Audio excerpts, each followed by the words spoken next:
If you could describe your life in one phrase, this is what it should be described in. My life is a God-first life. My legacy, I want it to be, Aaron was a God-first person. Like before everything else, God took precedent.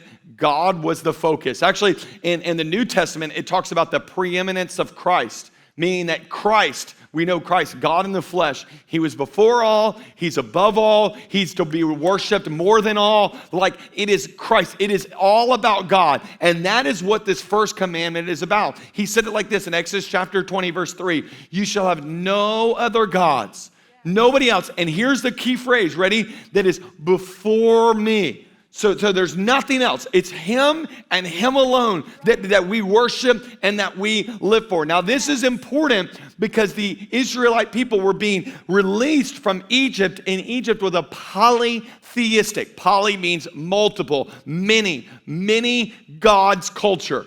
And he was saying and bringing them to say, listen, it's not many gods. It's not multiple gods. It's one God. And that's where we get a monotheistic idea. Like it's about one God. Actually, the first command is an invitation into reality. Because the reality is there is only one God. There's only one capital G God that deserves to be worshiped and for you to submit your life to. And it's important that we evaluate the first command in a world that we go, well, Aaron, we're not living in a polytheistic culture. We're not going to some temples and different places to worship different gods. Let me tell you, it might not look polytheistic, but I think we're more polytheistic than you could imagine. I mean, you look at what we follow on social media, the gods we make out of people, when it comes to our politicians, when it comes to the movie stars in our culture, when it comes to even the God-like emphasis we put on our spouse and on our children and on the American dream. We've made this a God in our life. And I'm telling you, we're bringing correction to say, no, there should be only one God that your life is about. And that's what, in Exodus 34, remember I told you that second time that Moses had to bring the commandments down? And he brought them down the second time, and he says this way. He says, do not worship any other God, for the Lord whose name is jealous is a jealous God. Isn't that interesting?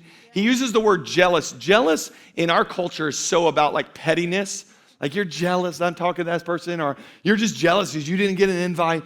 And we've made it about pettiness. But here's what jealousy means. That word jealous right there is a word of ownership. God is a jealous God because he is our owner. We do not belong to ourselves, we belong to him. And as the owner, he knows what's best for our lives. So he's a jealous God. And as a jealous God, he's going, please, like, I'm jealous. I've got a plan for you. I've got a purpose for you. So don't run to those other gods who, by the way, can't ever satisfy you and definitely can't save you and definitely can't empower you to be who you call to me. Run to me, because in me, you're going to find all life. Hey, I hope this video was helpful to you. You can subscribe to this channel to stay updated on fresh, new content every single week. And I'd love to have you join me one Sunday at Radiant Church in the Tampa Bay area, or you can watch the messages online here on YouTube. Well, thanks again for watching. The best is yet to come.